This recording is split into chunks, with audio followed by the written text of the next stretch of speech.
Hi everyone, how are you today? My name is Samuel Ivanda and I'm happy to be joining you today. Today, I just felt I should come and share with you some of the strategies you need for your career growth when it comes 2023. Now, I know that most of us have aspirations to either grow in your career or earn more money at your job, or pursue that course that will help you to grow in your career, whatever it is that you're looking forward to this new year when it comes to your career. Now, why career and why am I passionate about this area is because career takes a substantial part of our lives. And that means that whatever time we spend in our career should be valuable. The time that you're spending at your job should be variable time. Like it is already said, you're either earning or you're learning. So if you're not attaining any two of those two items, either learning or earning, means that there's actually a problem. But of course, everyone should aspire to grow in their career because career growth comes with more learning, comes with more responsibility, and responsibility in a positive way, but also comes with more money. So some of you don't have jobs, and I also want to speak to your area. So for some people, it's not just about career growth, but it's about finding a new job. So if even for those that are already in their career, maybe they already have jobs, some of them are looking forward to finding new jobs when it comes to this year 2023. So career growth is in two ways. You're either growing at your job, or you actually growing by finding an alternative job. So this year you should be able to pursue one of the two or both of them, because if you're failing to find career growth at your current role, then that means that you should be able to think of an alternative way, and that is pursuing career somewhere else. Now, either the two options comes with certain strategies that I want to speak about. Now, I want to start with the strategies that are around career growth in your current role. Now, growth in your current role will require certain strategies, and some of those certain strategies are around your work. But not only that, but they're also around how you position yourself at work. It's not just about being very good at work, but being able to know how to position yourself. I usually call this term, I usually refer it to as to be personal branding at the workplace. Personal branding at workplace is very important because you can be very good, but no one knows about you. You can be very good at something, but when you're not even given the opportunity to actually pursue it or to demonstrate your competence. So you need to be intentional about showing up, about showing yourself in the workplace. When you are dedicated to responsibility, what kind of attitude do you bring to that kind of work? That is very important. But only that, it's very good for you to look ahead and say, what does it exactly take me to grow? For example, if you're an accountant and you want to become a finance manager, ask yourself, what is it that the finance manager has that I don't have? Is it the number of years of experience? Is it the skill set? Is it let's say maybe they have a certain qualities and certain attitude that they bring to their workplace. Now, you're not thinking about replacing your boss, but all you're trying to do is, I'm an accountant, I need to be able to grow to, let's say, finance manager, or I'm an officer, you need to grow to, let's say, project manager. Because at the end of the day, it's not just about your boss, because you may be saying, but I cannot grow because my boss is already there and my boss is not leaving tomorrow. So that does not limit your growth. And that's why I said in the first, when I was starting this video, that your career growth should not only just be limited to your organization, and should not also be limited to just the department where you are.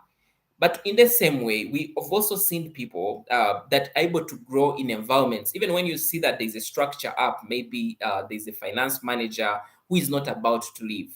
Your career growth is not just about attaining a new position, but even the skills that you're learning in that period also matter very much. What kind of skills that you're adding onto yourself in case you are not able to use Excel very well, and you're able to leverage and learn Excel this year in a much better way, then you're learning. So look at your skill set and see what skills are you improving that will push you to the next level. Not only your skills, I talked about the position. Positioning is very important. Being able to show your best at work, at the workplace. Definitely, we cannot rule it out that your growth at the workplace will come from your performance, the current performance that you bring to the workplace, in terms of how dedicated are you at your work, and the output that you put outside there. Is it something that represents somebody who has an inspiration to grow? So those things are very important. But not only that, I want to also encourage you that like I said, understanding what it requires you to go to the next level. Exactly. What are some of the skills and other qualities that people above you have is very important. But one of the other things that I would say is relationships. Sometimes we undermine the value of relationships at the workplace. I want to tell you that the next person who is going to uh, position you or speak about you in a place where you are not, like a boardroom or a meeting, or to recommend you, is your supervisor, the person who you're reporting to. Those people are very important in your career growth, and your relationship with them matters very much. And how are you building the relationship? It's day to day working with them. How are you delivering on the results that they expect from you? But also, how are you intentionally getting into their space so that you are their go-to person, knowing that when an opportunity shows up, they'll not think about any other person but think about you. Or in case they want to delegate or they want to create an opportunity, whom would they recommend? Just imagine if your supervisor left the next day and they ask them of which person do they recommend to take on a position that they have been holding, would they speak of your name? So that's very important. But not only just the relationship with your boss. When it comes to aspects of positioning, you also want to be seen by other people within. The organizations have other departments within them. They have other, let's say, the leadership and so on. These people also need to be seeing you. You need to be able to add value to them. How are you a person who is even going beyond your job description to demonstrate that it's not just about my role? If I'm an accounts assistant, it's not just about my current role, but I have a lot of potential that I can actually bring to my job. So those things are very, very important, especially if you're looking forward to growing in your current workplace and be able to attract a good salary. Now, I just want to jump a little on the aspect of now being able to find a new job. Now, again, being able to find a new job, we're not just speaking about finding a new job in a new workplace, but you can also find a job internally. And I want to tell you from personal experience, it is very easy to find a job internally than finding a job outside. Why? Because internally already you have built your relationship, you've built your reputation, already people believe in you, so that when an opportunity shows up, you actually well positioned to put your qualifications outside there and show management that you have what it takes to take on the new offer. Now, internally, it's very important. And I talked about the other pre-factors, the factors before even the opportunity shows up. Now, when an opportunity shows up, I know sometimes you feel less of yourself and you're like, do I have what it takes to actually apply for this opportunity? And sometimes you even limit yourself and say, I will not apply for this opportunity because I don't have either master's or I don't have the 8 years experience or 10 years experience.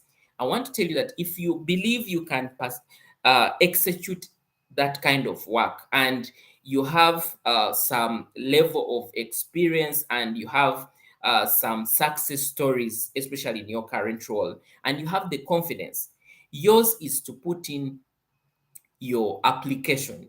Yours is to make a pitch, reach out to your boss, reach out to somebody of influence, and present them your desire to take on such an opportunity. And you never know what this will really work out for you, because even if you don't take on that opportunity at that point in time, you may have an opportunity to actually take on another opportunity that shows up. I'll give you an example. There's a time they advertised a role in an organization I was working for, and this was a manager role, and it was for one. That organization I worked for has different regions, so an opportunity showed up, I was an accountant at that time, and I didn't have all the qualifications that they needed for me to take on the manager role. But this is what I did.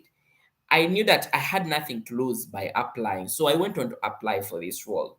And believe me what, when I applied for the role, as we are getting to the level of interviews, another role, similar role showed up. So yes, I was not, let's say, given the first role of taking on a management responsibility of a given region, but another region also needed a manager. And once, because I had demonstrated my competence and I demonstrated I could actually do the work, they actually gave me the offer. Now, if I hadn't applied and if I didn't put in my interest into the role, I would not have gotten there. So despite not me not having all the requirements for the job, because I knew that I was an internal candidate, I had the upper hand, and I'd also had created a success story for myself. So that played a big role in me applying for. So those internal opportunities, leverage on them and apply for them. There are certain skills that you have gotten in the previous year or in the previous month that you want to leverage on and position yourself. And you should not even wait for these opportunities to start adding a qualification onto your CV. Add onto your CV these qualifications. I know that when an opportunity shows up, I'm well positioned. I can always position myself for such opportunities. Now, the other is now to people who are looking for opportunities outside. Now, this could be somebody you employed, but your desire is to find a new job, or you're totally not employed and you want to find a new job. Now, I want to tell you that in this scale and age, the dynamics of finding new jobs change every day. Why? Because the demand for jobs also keeps on increasing every day. The job that you're interested in, 1,000 other people are also interested in the same job. So what do you exactly do? Now, you have to do certain things that will make you stand out. Now, making you stand out means that your CV and cover letter best represent you, because those are the first documents that you're going to present to the organization that you're interested in, that they'll be able to assess and evaluate and say, is this person our best, our potential candidate for them to shortlist you? Now, one of the things that I want you to believe is that you can find a new job without any connections. You can find a new job with just seeing the advert and applying for it. It's very possible. And I usually speak out of experience. Now, if that is the case, how are you positioning your CV or cover letter so that you can increase your chances of being shortlisted? Now, I want to tell you that usually these jobs have what we call a job description. Now, when whatever they are shortlisting, their interest is to understand, does the CV that you've presented to them and your cover letter, does it in any way demonstrate or show you as a potential candidate, as somebody who can execute the work on the job description? Now, if it doesn't, believe me, you will not pass the shortlisting stage. You will not be shortlisted. But if at all you know that this is the job description, these are my CVs, if I want to increase my chances of getting this job, I need to work on my CV to reflect the job description. And what do I mean by reflecting the job description? If the job description says somebody should have 5 years experience, and let's say you have maybe 6 years or 7 years experience, when you're writing your personal summary in your CV, are you starting with Samuel has 7 years experience? Because as you put that forward, that is one of the first things somebody is going to read. And I usually encourage people, when you're doing your CV, have that personal summary as one of the first things, and that should represent you in terms of your qualities, your education, and how it matches to the job description that has been advertised. So it's very important that you know that when I'm drafting my CV, I need to ensure that somebody who looks at the job description and looks at my CV sees me as the best fit for this job. Not only now, that is just doing your CV and let's say your cover letter. But one of the things that I also want to highlight to you is that most of your applications are actually going through online. And what does this mean? If an application is going through online, It is systems, we call them ATS, systems that are going to assess your CV to evaluate it vis-a-vis the job description. Now, if there are things, if for example, there is a skill that they are looking for in the job description, but it does not appear anywhere in your CV, or you named it, you gave it a different name in your CV, definitely the system will not be able to show to show that in the results that you have that skill.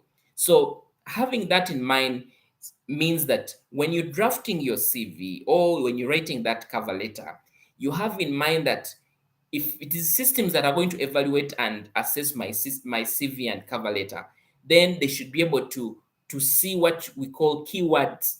There are some keywords that, if for example, if I'm an accountant and the job description has one of my roles is to prepare bank reconciliations, in my experience here, my experience sheet, or even my personal summary, I should be able to include bank reconciliation as one of the key skills. In there, the system, when it's doing the background evaluation, it will be able to pick me as as a candidate for that role. Like, it will increase my chances, because your chances are dependent on how many keywords you have in your CV that do match what is in the job description. So it's very important that when you writing your CV and your cover letter, you're intentional about those documents. And sometimes why I tell people is that never and never use the same CV for different jobs. Why? Because different jobs are looking for totally different people. So it's very important that whenever you see a job, get down to your CV and see how to tailor this CV to those job descriptions.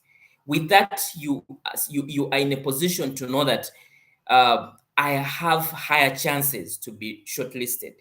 And I want you to to have this positive attitude that as I apply for this job, if you think you have all that it takes to actually get the job, you just it's just the distance between you getting the job and you not getting the job is how you actually position those documents. So it's very important. I did a video about how to craft CVs and how to improve aspects to do with your cover letter that you can find on this YouTube channel. Those will be very helpful. But one of the other things that I want to end with is the aspect of LinkedIn. Now, most people are on LinkedIn but have never understood the benefit of being on LinkedIn. Now, LinkedIn for me has helped me so much, especially on my professional journey. One, it helps me stand out, and I'm outside there. I'm interacting and making networks, but I'm also in the eyes of the recruiters. Now, I want to tell you that recruiters these days use LinkedIn to do recruitments. It might be that somebody just checks up your account on LinkedIn and sends you a message and says, please, I would like you to maybe send in your CV and cover letter for this role. Whatever it might happen, but also there's also a way that LinkedIn provides tools to recruiters to be able to recruit directly. They can do a system analysis to be able to provide to them people of certain qualities and qualifications. So is your LinkedIn updated?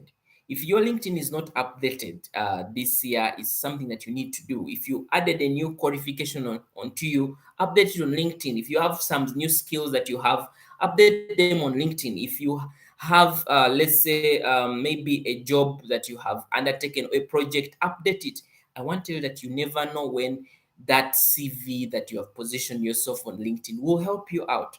And one time I was talking to one recruiter who is an HR manager who told me that I don't recruit any candidate without checking out their LinkedIn accounts. So even after submitting your CVs, what you know what the recruiters are doing? They get your CVs. When they reach the stage of shortlisting, they are validating this information on the CV with what you have on your LinkedIn accounts. Now imagine putting on a CV that you have a master's, but your LinkedIn account shows that you only have a bachelor's.